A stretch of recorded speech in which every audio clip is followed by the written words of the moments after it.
This weekend, a conference named Building the Future will take place in Santiago, Chile, hosted by Chile's President Gabriel Boric. It's being billed as a new discussion forum for the left. However, like most things, there are contradictions. To probe some of those, we spoke with journalists Stephen Sefton in Nicaragua and Camila Escalante in Brazil via Skype on Wednesday. So they're trying to form, they're in some of the initial stages of the formation of a so-called leftist bloc, a bloc of South American left-wing parties that they say they want to sort of be a new progressive face for the future that would actually be stand in contrast and be an alternative to the Sao Paulo Forum. Sao Paulo Forum being a group of parties that includes all the socialist parties of all of Latin America. And so this new bloc would exclude countries like Venezuela and Venezuela's PSUV, the United Socialist Party.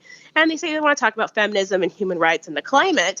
But we also know that these are the countries, these are some of the leaders and where we've seen some of the most criticism of the so-called human rights situations in countries like Venezuela and Nicaragua. And so it really seems that they're trying to form something that deliberately excludes anti-imperialist parties. And it's kind of a collection of parties that have had an orientation that's more favorable and aligned with Washington. Yeah, and from the point of view of people here in Nicaragua and probably also in Venezuela, and we see this kind of move as an attempt to divide popular movements, the revolutionary governments that are trying to work together towards integration, principally through organizations like the CELAC, the Community of Latin American and Caribbean States. Although this is, as you say, it's at the level of political parties, apparently. And obviously, the underlying idea is to put distance between themselves and the much more influential and much more solid record of the Sao Paulo Forum, which has been going since 1991, when it was originally set up, and it's as Camila said, it's the forum for all the progressive, radical, revolutionary political parties in the region. So for these essentially social democrat governments to start this initiative is very obviously a means of dividing what should be a united front against the imperialist interventions and influence and the different ways that the United States and its European allies seek to precisely to prevent Latin America from uniting and becoming a solid, integrated regional bloc. We've seen back and forth just over the past few years.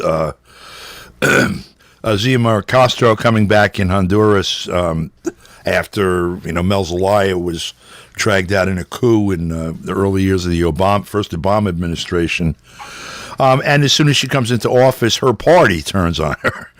AMLO in Mexico, with contradictions there also, the ingrained ones in Mexican society, that these are, we don't have Hugo Chavez, you have Maduro still, you have the Canal Diaz and the Cuban Revolution installed, and more or less, it's the institutional power now in Cuba for a long time. The government in Nicaragua, where Daniel Ortega carries between 60 and 80% positives, depending on when the polls take, and again the Sandinista revolution there. There's a solid base of forces for integration, standing up for sovereignty, pushing against the Monroe Doctrine, and in general, also, as we've discussed, the growing commercial ties, particularly with China. But again, these contradictions. What do you think could come out of a conference where the most anti-imperialist forces are kind of being banned? Well, absolutely nothing. I mean, if one of their key themes or issues is going to be the issue of human rights, then they need to have front and center the inclusion of the PSUV, the Socialist Party, the United Socialist Party of Venezuela, and also the MAS, the Movement Towards Socialism. Those have been the two most successful projects or political parties that have brought out important policies in their countries in terms of human rights.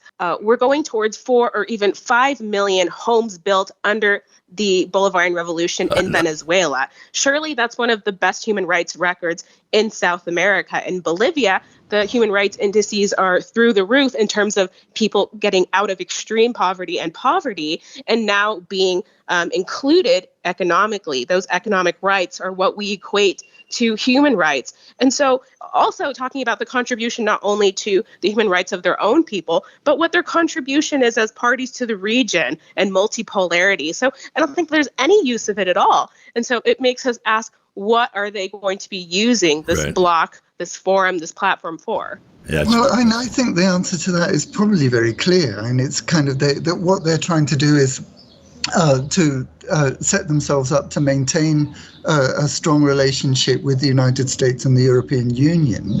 And I think it's relevant in this, in the global context, to talk about Sergei Lavrov and Chinese officials have said there is a pluricentric, a multicentric, multipolar world developing, and whose side are you on? And because they aren't saying that. They aren't saying we want you to be on our side, but the United States is.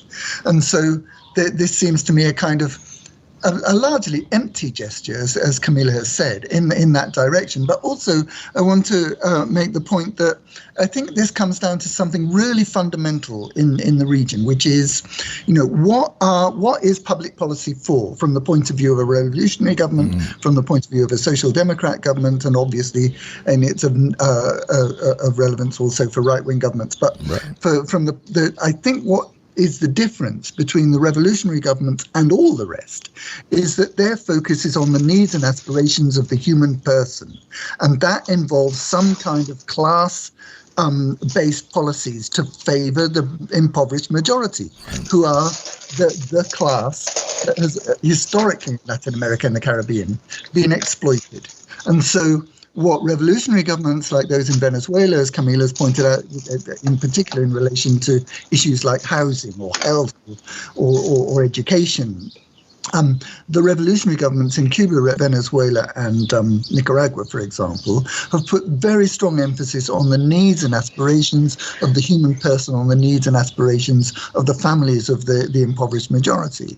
And this social democrat initiative that Camila has explained to us is doing is shifting that towards a kind of identity politics, and looking very superficially, as Camila has pointed out, at human rights. So they'll talk about civil and political rights, but they'll leave out of their discussions the fundamental rights to health, to education, and so on. And food and things like that, yeah. So yeah, and I agree very much with Camila that nothing is likely to come out, certainly nothing substantial is likely to come out of this proposed conference. It's a spoiler. It's something that it will have results in the sense that it'll slow down what you and I, Don, have been talking about for many years. The United States and the European Union and their political allies in the region, among whom we must count now people like Gabriel Boric, for example, and others, they want to slow down the achievement of fundamental rights, of a decent life, for the region's impoverished majority, but they are not going to stop that process. That's right. All they're going to do, as they've done it over the last 20 years, is slow it down. That's right. I mean, it's the needs are so urgent and it's so overdue that it is something that's going to happen. Now, listen, thank you both for spending some time with us this week, and we'll speak with you again next week. Thanks for having us, Don. Thanks very much for inviting me, Don. It's always a pleasure. My pleasure also. For KPFK, I'm Don DeBar.